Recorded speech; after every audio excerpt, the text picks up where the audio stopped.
Hello good morning. Marketing മാനേജ്മെൻറ്റിൻ്റെ പുതിയൊരു ക്ലാസ്സാണ്. Last ക്ലാസ്സിൽ നമ്മൾ ഡിസ്കസ് ചെയ്തത് ഡിസ്ട്രിബ്യൂഷൻ ആയിരുന്നു അല്ലേ. ഡിസ്ട്രിബ്യൂഷൻ എന്താണ്, അതിൻ്റെ എലമെൻറ്റ്സ്, ഇപ്പോൾ തന്നെ രണ്ട് മെയിൻ കോമ്പണൻറ്റ്സ് എന്തൊക്കെയാണ്, ഫിസിക്കൽ ഡിസ്ട്രിബ്യൂഷനും ചാനൽ ഓഫ് ഡിസ്ട്രിബ്യൂഷനും. ചാനൽ ഓഫ് ഡിസ്ട്രിബ്യൂഷൻ്റെ ഡിഫറെൻറ്റ് ലെവൽസ് ഓഫ് ചാനൽ എന്തൊക്കെയാണെന്നുള്ളതൊക്കെ നമ്മൾ ഡിസ്കസ് ചെയ്തു. ഇനി അതിനുശേഷം വരുന്നത് factors considered in selecting channel, factors influencing choice of distribution channel. ഇനി നമ്മളൊരു ചാനൽ സെലക്ട് ചെയ്യുന്ന സമയത്ത് നമ്മൾ ലെവൽ ഓഫ് ചാനൽ പറഞ്ഞിട്ടുണ്ടായിരുന്നു അല്ലേ. ഒരു മിഡിൽ മാനും ഇല്ലാത്തതാണെങ്കിൽ അതിനെ 0 ലെവൽ എന്ന് പറയും. അതല്ല ഒരൊറ്റ മിഡിൽ മാൻ ആണെങ്കിൽ 1 ലെവൽ, രണ്ട് മിഡിൽ മാൻ ഉണ്ടെങ്കിൽ ഹോൾസെയിലറും റീറ്റെയിലറും ഉണ്ടെങ്കിൽ അത് 2 ലെവൽ, ഹോൾസെയിലറും റീറ്റെയിലറും അതുപോലെ തന്നെ ഒരു ജോബറും കൂടെ ഉണ്ടെങ്കിൽ അത് 3 ലെവൽ. അങ്ങനെ ലെവൽ ഓഫ് ചാനലൊക്കെ പറഞ്ഞു. ഇനി നമ്മൾ നെക്സ്റ്റ് പറയുന്നത് ഇത്തരത്തിലൊരു ചാനൽ ഒരു പ്രൊഡ്യൂസർ സെലക്ട് ചെയ്യുമ്പോൾ അയാളുടെ പ്രൊഡക്റ്റ് കൺസ്യൂമറിലേക്ക് എത്തിക്കാൻ വേണ്ടിയിട്ട് ഒരു ചാനൽ സെലക്ട് ചെയ്യുന്ന സമയത്ത് എന്തൊക്കെ ഫാക്ടേഴ്സ് കൺസിഡർ ചെയ്യണം, അല്ലെങ്കിൽ ആ ഒരു ഡിസിഷനെ ഇൻഫ്ലുവൻസ് ചെയ്യുന്ന ഫാക്ടേഴ്സ് എന്തൊക്കെയാണെന്നുള്ളതാണ് നമ്മൾ ഡിസ്കസ് ചെയ്യാൻ പോകുന്നത്. The marketer has to decide the most suitable channel. While selecting the channel of distribution, marketer has to consider a number of factors. Marketer ആണ്, മാർക്കറ്റ് അല്ല. ഓക്കെ, അപ്പോൾ ഫസ്റ്റ് ഫാക്ടർ എന്ന് പറയുന്നത് nature of product ആണ്. The channel of distribution can be selected only after considering the features of product. ആദ്യത്തെ തന്നെ point എന്താണ്, ആ പ്രൊഡക്റ്റിൻ്റെ ഫീച്ചർ അല്ലെങ്കിൽ നേച്ചർ, ഇതാണ് നമ്മൾ കൺസിഡർ ചെയ്യേണ്ടത്. അതായത് ഇപ്പം ഒരു പ്രൊഡക്റ്റ് ഒരു പെരിഷബിൾ ആയിട്ട് പെട്ടെന്ന് നാശമാവുന്ന ചീഞ്ഞു പോകുന്ന ഒരു തരത്തിലുള്ള ഒരു പ്രൊഡക്റ്റ് ആണെങ്കിൽ നമ്മൾ ശ്രദ്ധിക്കേണ്ടത് അതിൻ്റെ ചാനൽ എപ്പോഴും എന്താക്കാനാണ്, ഷോർട്ടർ ആക്കാൻ വേണ്ടിയിട്ടാണ്.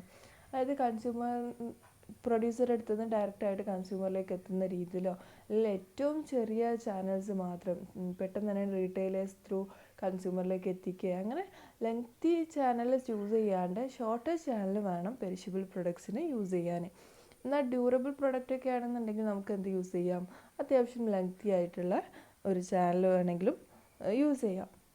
അതുപോലെ ഭയങ്കര ബൾക്കി ആയിട്ടുള്ള ഭാരം കൂടിയിട്ടുള്ളതൊക്കെ ഒരു പ്രൊഡക്റ്റ് ആണെന്നുണ്ടെങ്കിൽ, ഇപ്പോൾ അയൺ സ്റ്റീൽ പോലുള്ള പ്രൊഡക്റ്റ് ഒക്കെ ആണെന്നുണ്ടെങ്കിൽ അതിനും നല്ലത് ഷോർട്ടർ ആയിട്ടുള്ള ഒരു ചാനൽ ചൂസ് ചെയ്യാണ്.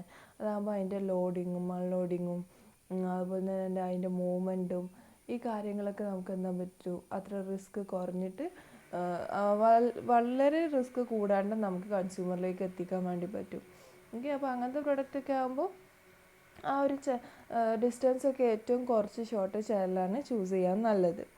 ഇനി ഫാഷൻ ഐറ്റംസ് ഒക്കെ ആണെന്നുണ്ടെങ്കിൽ സാധാരണ ചെയ്യാറ് ആ ഒരു പ്രൊഡ്യൂസർ തന്നെ അയാളുടെ ഒരു റീറ്റെയിലർ ഷോപ്പിലൂടെ അല്ലെങ്കിൽ അയാളുടെ ഒരു സെയിൽസ് പേഴ്സണിലൂടെ അത് കൺസ്യൂമറിലേക്ക് എത്തിക്കുകയാണ് ചെയ്യാറ്. അതിൻ്റെ കാര്യം വേറെ ഒന്നുമല്ല, അങ്ങനെ ചെയ്യുമ്പം ആ ഒരു പ്രൊഡ്യൂസർക്ക് മനസ്സിലാക്കാൻ വേണ്ടി പറ്റും ആ കൺസ്യൂമേഴ്സിൻ്റെ ടേസ്റ്റ് എങ്ങനെയാണ്, പ്രിഫറൻസ് എന്താണ്, അവരുടെ ബിഹേവിയറിൽ എന്ത് ചേഞ്ചസാണ് വരുന്നത് എന്നുള്ളതൊക്കെ പെട്ടെന്ന് മനസ്സിലാക്കാൻ പറ്റും അവിടെ തന്നെ ഒരു ഔട്ട്ലെറ്റിലൂടെ ഈ ഒരു പ്രൊഡക്റ്റ് സെയിൽ ചെയ്യുകയാണെന്നുണ്ടെങ്കിൽ. അപ്പം പറഞ്ഞു വരുന്നത് ഒരു ചാനൽ സെലക്ട് ചെയ്യുന്ന സമയത്ത് ആദ്യം ശ്രദ്ധിക്കേണ്ടത് ആ പ്രൊഡക്റ്റിൻ്റെ നേച്ചറാണ്. Second, nature of market. Selection of channels depends on the requirement of market size etcetera. So നമ്മളിനി ചാനൽ സെലക്ട് ചെയ്യുമ്പോൾ നമ്മുടെ മാർക്കറ്റ്, നമ്മുടെ പ്രൊഡക്റ്റ് നമ്മൾ ഏത് മാർക്കറ്റിനെയാണ് എയിം ചെയ്യുന്നത്, നമ്മൾ ഫോക്കസ് ചെയ്യുന്ന ഒരു മാർക്കറ്റ് എന്താണ്, ആ മാർക്കറ്റിൻ്റെ നേച്ചറിനനുസരിച്ച് വേണം നമ്മുടെ ചാനൽ ചൂസ് ചെയ്യാൻ. ഇപ്പോൾ എക്സാമ്പിൾ പറയുന്നുണ്ടെങ്കിൽ ഒരു കൺസ്യൂമർ മാർക്കറ്റ് ആണെന്നുണ്ടെങ്കിൽ, അതായത് കൺസംഷണൽ ഗുഡ്സ് സെയിൽ ചെയ്യുന്ന അല്ലെങ്കിൽ നമ്മുടെ പ്രൊഡക്റ്റൊക്കെ ഡയറക്റ്റ് കൺസ്യൂമറിലേക്ക് എത്തിക്കാൻ വേണ്ടിയിട്ട് എയിം ചെയ്യുന്ന ഒരു കൺസ്യൂമർ മാർക്കറ്റ് ആണെന്നുണ്ടെങ്കിൽ അവിടെ ഒരു റീറ്റെയിലേഴ്സ് ത്രൂ ആ പ്രൊഡക്റ്റ് കൺസ്യൂമറിലേക്ക് എത്തിക്കുക നല്ലത്. കാരണം നമ്മളൊക്കെ ആണെങ്കിലും നമുക്ക് ആവശ്യമുള്ളൊരു സാധനം നമ്മൾ നിയറസ്റ്റ് ആയിട്ടുള്ള ഒരു ഷോപ്പിൽ, റീറ്റെയിലർ ഷോപ്പ് പോയിട്ടല്ലേ വാങ്ങിക്കുക. നമ്മൾ ഹോൾസെയിൽ ഷോപ്പിൽ പോയിട്ട് ഡയറക്റ്റ് എല്ലാ സാധനങ്ങളും വാങ്ങിക്കുന്നത് അങ്ങനെ പോസിബിൾ അല്ല. കാരണം അത് ജിയോഗ്രഫിക്കൽ ഏരിയയിൽ ഒന്നോ മറ്റോ ഒക്കെ ഉണ്ടാവുള്ളൂ ഹോൾസെയിൽ ഷോപ്പ്. എന്നാൽ റീറ്റെയിൽ ഷോപ്പ് ആകുമ്പോൾ നമുക്ക് ഇഷ്ടമുള്ള ഏരിയാസിൽ നമുക്ക് കൺവീനിയൻ്റ് ആയിട്ടുള്ള ലൊക്കേഷനിലൊക്കെ കാണാറുണ്ട്.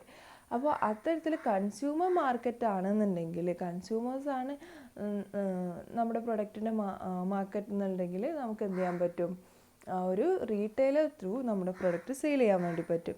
അതേസമയം ഇൻഡസ്ട്രിയൽ മാർക്കറ്റാണ്, ഇൻഡസ്ട്രീസാണ് നമ്മളെ പ്രൊഡക്റ്റിൻ്റെ കൺസ്യൂമേഴ്സ് എന്നുണ്ടെങ്കിൽ, ഇൻഡസ്ട്രിയൽ ആവശ്യത്തിനുള്ള പ്രൊഡക്ട്സ് ആണെന്നുണ്ടെങ്കിൽ നമുക്ക് വേണമെങ്കിൽ അവിടെ റീറ്റെയിലറെ ഒഴിവാക്കാം. എന്നിട്ട് എന്ത് ചെയ്യാൻ പറ്റും, ആ കമ്പനിക്ക് തന്നെ ഡയറക്റ്റ് ഓരോ ഇൻഡസ്ട്രീസിനെ സെലക്ട് ചെയ്ത് അല്ലെങ്കിൽ ഓർഡർ സ്വീകരിച്ച് അവരിലേക്ക് എത്തിക്കാൻ വേണ്ടി പറ്റും. ഓക്കെ, അപ്പോൾ അത്തരത്തിൽ മാർക്കറ്റിൻ്റെ നേച്ചറും എന്തിനെ എഫക്റ്റ് ചെയ്യുന്നുണ്ട്, ഈ ഒരു ചാനൽ സെലക്ഷനെ എഫക്റ്റ് ചെയ്യുന്നുണ്ട്.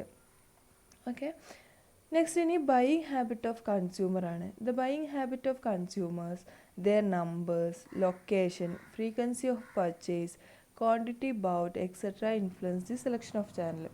ഈ ചാനൽ സെലക്ട് ചെയ്യുമ്പോൾ അഫക്റ്റ് ചെയ്യുന്ന മറ്റൊരു കാര്യമാണ് ബൈയിങ് ഹാബിറ്റ്. കൺസ്യൂമറുടെ ബൈയിങ് ഹാബിറ്റ് ആയിക്കോട്ടെ, അവരെത്ര ക്വാണ്ടിറ്റി വാങ്ങിക്കുന്നുണ്ട്, അതുപോലെ തന്നെ എത്ര നമ്പർ ഓഫ് കൺസ്യൂമേഴ്സ് നമ്മൾ ആ പ്രൊഡക്റ്റിനുണ്ട്, ലൊക്കേഷൻ എവിടെയാണ്, അവരെത്ര ഫ്രീക്വൻ്റ് ആയിട്ടാണ് ആ പർച്ചേസ് നടത്തുന്നത്, ഈ കാര്യങ്ങളൊക്കെ അതിനെ ഇൻഫ്ലുവൻസ് ചെയ്യുന്നുണ്ട്. അപ്പോൾ ബൈയിങ് ഹാബിറ്റിനൊരു എക്സാമ്പിൾ പറയുകയാണെന്നുണ്ടെങ്കിൽ, ഇപ്പം ഒരു കൺവീനിയൻറ്റ് ഗുഡൊക്കെ ആണെന്നുണ്ടെങ്കിൽ, കൺവീനിയൻറ്റ് ഗുഡ്സ് നമ്മൾ നേരത്തെ പറഞ്ഞതാണല്ലേ, അതായത് ഒരു എഫേർട്ട്ലെസ് ആയിട്ട് കൺസ്യൂമർ അയാളുടെ നിയറസ്റ്റ് ലൊക്കേഷനിൽ അല്ലെങ്കിൽ കൺവീനിയൻ്റ് ആയിട്ട് സൗകര്യമായിട്ടുള്ള ഒരു ലൊക്കേഷനിൽ പോയിട്ട് സാധനം വാങ്ങിക്കുന്ന അത്തരം സാധനങ്ങൾ, ഇപ്പോൾ ബിസ്ക്കറ്റ്, പാല് പോലുള്ളൊക്കെ അയാൾക്ക് എവിടെയാണോ കൺവീനിയൻ്റ് അവിടുന്ന് അയാൾ വാങ്ങിക്കോളൂ, എഫേർട്ട് എടുത്ത് അതിനായിട്ട് പോകുമൊന്നുമില്ല.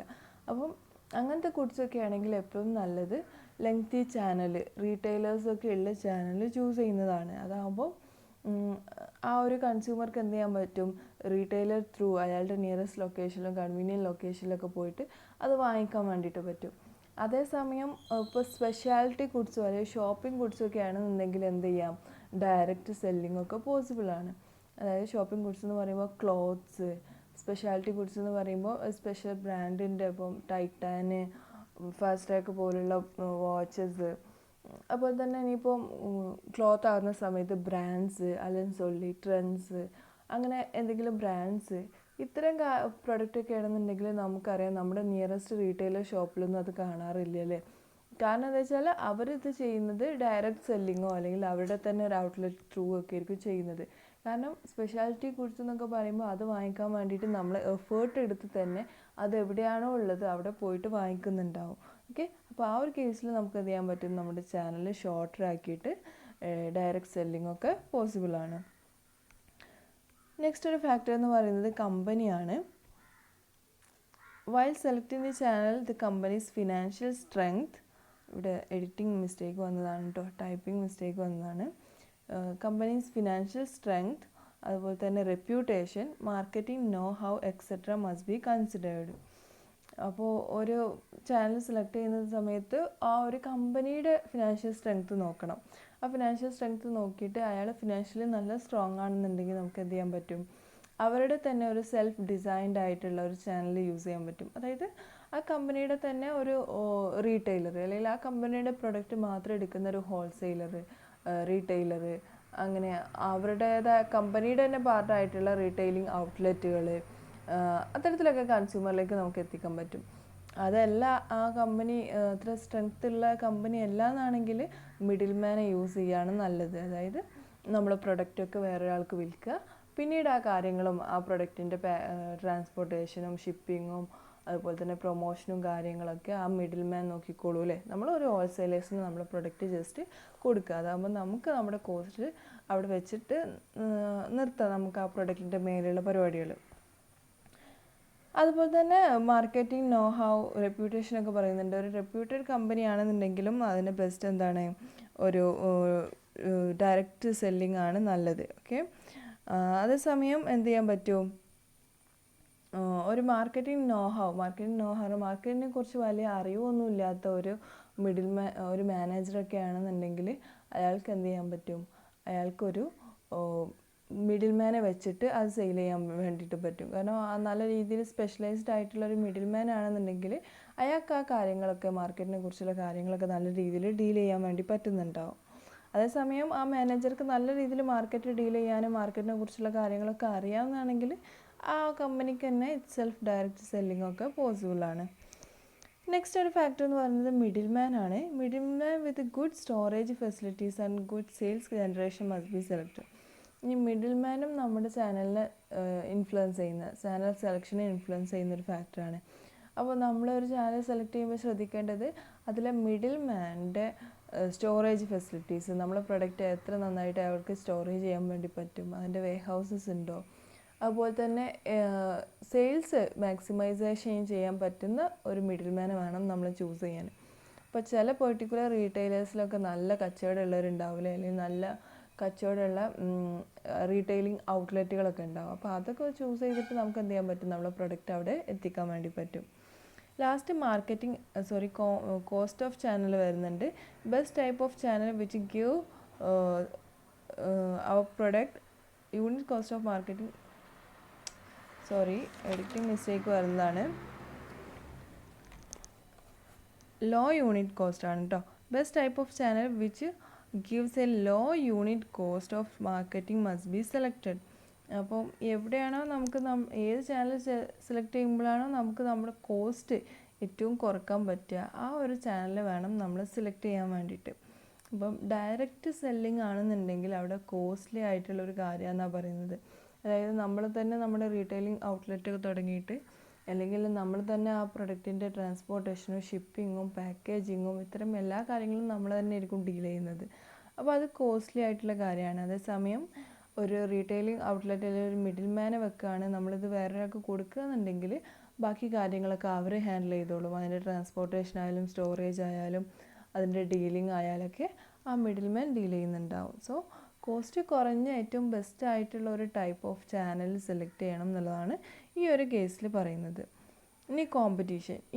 In many cases similar types of channels used by competitive have preferred. അതായത് ഇപ്പം നമ്മുടെ പ്രൊഡക്റ്റ് സിമിലർ ആയിട്ടുള്ള നമ്മുടെ പ്രൊഡക്റ്റിനെ പ്രൊഡ്യൂസ് ചെയ്യുന്ന കോമ്പറ്റീറ്റേഴ്സ് ഉണ്ടാവും. അവരേതാണോ ചാനൽ യൂസ് ചെയ്തത് അത് തന്നെയാണ് ഓൾമോസ്റ്റ് എല്ലാ കേസിലും നമ്മളും, അല്ലെങ്കിൽ കോമ്പറ്റീറ്റേഴ്സിൻ്റെ ചാനൽ നോക്കിയിട്ട് അതുപോലെ ചൂസ് ചെയ്യാണ് മെനി കേസസിലും കാണുന്നത് എന്നുള്ളതാണ് പറയുന്നത്. അതിനേക്കാൾ കൂടുതൽ എഫക്റ്റീവ് ആണെന്ന് തോന്നുന്നൊരു കേസ് വന്നാൽ മാത്രമേ, അല്ലെങ്കിൽ ഒരു ചാനൽ വന്നാൽ മാത്രമേ അതിൽ നിന്നൊരു മാറി ചിന്തിച്ചിട്ട് ചെയ്യുന്നുണ്ടാവുള്ളൂ. ലാസ്റ്റ് പോയിന്റ് മാർക്കറ്റിംഗ് എൻവയോൺമെൻ്റ് ആണ്. അതായത് നമ്മുടെ എക്കോണമിയുടെ കണ്ടീഷന്, അത് ഡിപ്രഷൻ ആവുന്ന സമയത്ത് നമുക്ക് ഏറ്റവും നല്ലത് ചെറിയ ചാനൽ സെലക്ട് ചെയ്യുന്നതാണ്. അതാകുമ്പോൾ കോസ്റ്റ് കട്ട് ചെയ്യാൻ വേണ്ടി പറ്റും. അതുപോലെ തന്നെ ഇപ്പോൾ അത് ഒരു ചില എക്കണോമിക് കണ്ടീഷനിൽ, അല്ലെങ്കിൽ ഇപ്പോൾ ഒരു പ്രൊഡക്റ്റ് ഓരോ പോയിന്റിലെത്തുമ്പോഴും അതിന് ടാക്സ് വരുന്ന രീതിയാണെന്നുണ്ടെങ്കിൽ, ഇപ്പം ഹോൾസെയിലറിന് കൊടുക്കുമ്പോൾ ഹോൾസെയിലർ ടാക്സ് അടക്കണം, ഈ ഹോൾസെയിലർ റീറ്റെയിലർക്ക് കൊടുക്കുമ്പോൾ റീറ്റെയിലർ ടാക്സ് അടക്കണം, റീറ്റെയിലേഴ്സിൻ്റെ ഏജൻറ്റ് കൊണ്ടുപോകുന്നുണ്ടെങ്കിൽ അവർ ടാക്സ് എടുക്കണം, പിന്നീട് കൺസ്യൂമറിലേക്ക് എത്തിക്കുമ്പോൾ അവരും ടാക്സ് എടുക്കണം. ഇങ്ങനെ എല്ലാ പോയിന്റിലും ടാക്സ് അടക്കുന്ന രീതിയൊക്കെ ആണെന്നുണ്ടെങ്കിൽ അവിടെ ബെസ്റ്റ് എന്താണ്, ഈ ഒരു ചാനലൊക്കെ ഒഴിവാക്കിയിട്ട് ഡയറക്റ്റ് കൺസ്യൂമേഴ്സിലേക്ക് അങ്ങോട്ട് എത്തിക്കാൻ പറ്റുകയെന്നുണ്ടെങ്കിൽ അത്രയും ആ ടാക്സ് നമുക്ക് കട്ട് ചെയ്യാൻ വേണ്ടിയിട്ട് പറ്റും. അപ്പോൾ അതൊക്കെ നോക്കിയിട്ട് മാർക്കറ്റിംഗ് എൻവയോൺമെൻറ്റും അല്ലെങ്കിൽ എക്കോണമിയൊക്കെ നോക്കിയിട്ട് അതും കൺസിഡർ ചെയ്തിട്ട് വേണം നമ്മുടെ ചാനൽ സെലക്ട് ചെയ്യാൻ വേണ്ടിയിട്ട്. ഇനി ഇൻറ്റൻസിറ്റി ഓഫ് ഡിസ്ട്രിബ്യൂഷൻ അല്ലെങ്കിൽ distribution policies. Once a company decides the general channel after considering the above mentioned factors.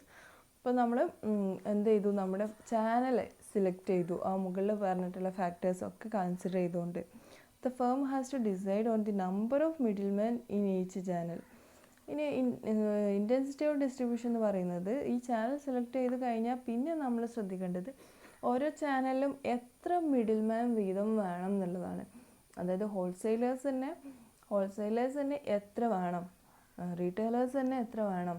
അപ്പം ഓക്കെ, നമ്മൾ നെക്സ്റ്റിന് അതിൻ്റെ ഓരോ ടൈപ്പ് പറയുന്നുണ്ട്, അപ്പോൾ നമുക്ക് മനസ്സിലാവും. അതിനെയാണ് ഇൻറ്റൻസിറ്റി ഓഫ് ഡിസ്ട്രിബ്യൂഷൻ എന്ന് പറയുന്നത്. 3 ഡിഫറെൻറ്റ് ഡിസ്ട്രിബ്യൂഷൻ പോളിസീസ് ഉണ്ട്. അപ്പോൾ ഇൻറ്റൻസിറ്റി ഓഫ് ഡിസ്ട്രിബ്യൂഷൻ അല്ലെങ്കിൽ ഡിസ്ട്രിബ്യൂഷൻ പോളിസീസ് എന്ന് പറഞ്ഞാൽ ഓരോ ചാനലിലും എത്ര മിഡിൽ മാൻ വീതം വേണം എന്നുള്ളതാണ്.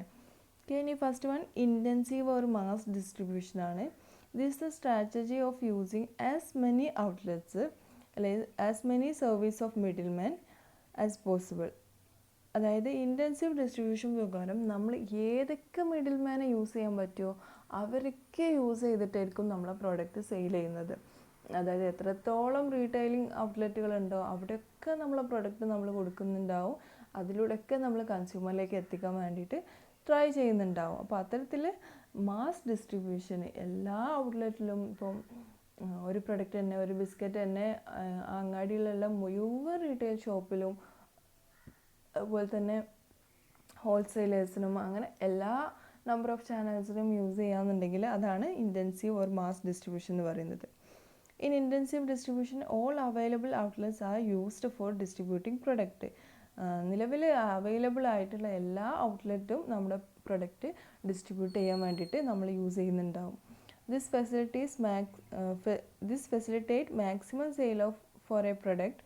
അങ്ങനെ ചെയ്യുമ്പോൾ എന്താണ്, നമ്മുടെ പ്രൊഡക്റ്റിന് അത്രയും സെയിൽസ് ഉണ്ടായിരിക്കും. എല്ലാ ഔട്ട്ലെറ്റിലും നമ്മുടെ പ്രൊഡക്റ്റ് ഉണ്ട്, അവിടെയൊക്കെ കൺസ്യൂമേഴ്സ് വന്ന് വാങ്ങിക്കുന്നുണ്ടാവും. അപ്പോൾ സെയിൽസ് കൂട്ടാൻ വേണ്ടി പറ്റും. This is generally used for convenience goods such as cigarette, sweets, soap, bubble gum. Convenient ഗുഡായിട്ടുള്ള, അതായത് കൺസ്യൂമർ അവരുടെ സൗകര്യത്തിനുള്ള ഒരു ലൊക്കേഷനിൽ വന്നിട്ട് അത്ര എഫേർട്ട് എടുക്കാതെ വാങ്ങിച്ച് ഇമ്മീഡിയറ്റ് ആയിട്ടും ക്വിക്കായിട്ടൊക്കെ വാങ്ങിക്കുന്ന ഗുഡ്സ്, ഈ cigarette, soap, sweets, biscuits, milk പോലുള്ള ഗുഡ്സൊക്കെ. അപ്പോൾ അത്തരം ഗുഡ്സിനാണ് ഈ ഒരു മെത്തേഡ് യൂസ് ചെയ്യാറ്. കാരണം ഓരോ പോയിന്റിലെ റീറ്റെയിൽ ഷോപ്പിലും നമുക്ക് എന്ത് ചെയ്യണം, ഈ ഒരു സാധനങ്ങൾ അവൈലബിൾ ആയിരിക്കും. എന്നാൽ മാത്രമേ ആ പോയിന്റിലുള്ള കൺസ്യൂമേഴ്സിന് പെട്ടെന്ന് വാങ്ങിക്കാൻ വേണ്ടിയിട്ട് പറ്റുള്ളൂ. ഇനി നെക്സ്റ്റ് ഒരു ഡിസ്ട്രിബ്യൂഷൻ പോളിസി അല്ലെങ്കിൽ ഇൻറ്റൻസീവ് ഡിസ്ട്രിബ്യൂഷൻ്റെ കേസ് പറയുന്നത് സെലക്റ്റീവ് ഡിസ്ട്രിബ്യൂഷനാണ്. Under this policy a market selects a limited number of wholesalers or retail distributors. ഇവിടെ എന്താ ചെയ്യുന്നത്, ആ ഒരു പ്രൊഡ്യൂസർ അയാളുടേതായിട്ടുള്ള കുറച്ച് റീറ്റെയിലേഴ്സിനെയും അല്ലെങ്കിൽ ഹോൾസെയിലേഴ്സിനെ സെലക്ട് ചെയ്യുന്നുണ്ടാവും. സെലക്റ്റീവാണ്, അവരിലൂടെ മാത്രമായിരിക്കും ആ പ്രൊഡക്ട്സ് എന്ത് ചെയ്യുന്നത്, കൺസ്യൂമറിലേക്ക് എത്തിക്കുന്നത്. Manufacturer or marketer will select only the best distributor and concentrate efforts on them. അപ്പോൾ ഏറ്റവും ബെസ്റ്റ് ആയിട്ടുള്ള സ്റ്റോറേജ് ഫെസിലിറ്റീസും നമ്മുടെ പ്രൊഡക്റ്റ് മാക്സിമം സെയിൽസ് ഉണ്ടാക്കുന്നൊക്കെ ആയിട്ടുള്ള ബെസ്റ്റ് ഹോൾസെയിലേഴ്സിനെ റീറ്റെയിലേഴ്സിനെയൊക്കെ സെലക്ട് ചെയ്തിട്ട് അവരിൽ കോൺസെൻട്രേറ്റ് ചെയ്യുന്നതാണ് selective distribution. Third one exclusive distribution ആണ്. This is the practice of selecting only one dealer in one area called territory. ഇവിടെ എന്താ ചെയ്യുന്നത്, ഒരേ ഒരു ഡീലറിനെ മാത്രമായിരിക്കും സെലക്ട് ചെയ്യുന്നത്. എക്സ്ക്ലൂസീവ് ഡിസ്ട്രിബ്യൂഷനാണ്. ഒരു ലൊക്കാലിറ്റിക്ക് അല്ലെങ്കിൽ ഒരു ഏരിയക്ക് ഒരു ഡീലർ മാത്രം, അയാളിലൂടെ മാത്രമായിരിക്കും ആ പ്രൊഡക്റ്റ് കൺസ്യൂമറിലേക്ക് എത്തിക്കുന്നുണ്ടാവുക. ഇതിനെയാണ് എക്സ്ക്ലൂസീവ് ഡിസ്ട്രിബ്യൂഷൻ എന്ന് പറയാം. Giving it the exclusive right to distribute the company's product. അപ്പോൾ ആ ഒരു ഡീലർക്ക് മാത്രമായിരിക്കും ആ കമ്പനിയുടെ പ്രൊഡക്റ്റ് ഡിസ്ട്രിബ്യൂട്ട് ചെയ്യാനുള്ള ഒരു റൈറ്റ് എന്ന് പറയുന്നത്. അപ്പോൾ 3 പോളിസീസ്, ഡിസ്ട്രിബ്യൂഷൻ പോളിസീസ് ആണ്, അല്ലെങ്കിൽ 3 രീതിയിലാണ് നമ്മുടെ ചാനലിൽ എത്ര നമ്പർ ഓഫ് മിഡിൽ മാൻ വേണം എന്നുള്ളത് ഡിറ്റർമൈൻ ചെയ്യുന്നത്. അതിനുശേഷം നമ്മൾ പറഞ്ഞത് ഈ ഒരു ചാനൽ സെലക്ട് ചെയ്യുമ്പോൾ ശ്രദ്ധിക്കേണ്ട ഫാക്ടേഴ്സ് എന്തൊക്കെയാണെന്നുള്ളതാണ്. ഓക്കെ, അപ്പോൾ നെക്സ്റ്റ് ക്ലാസ്സിൽ നമുക്ക് ബാക്കി ഏരിയാസ് ഡിസ്കസ് ചെയ്യാം.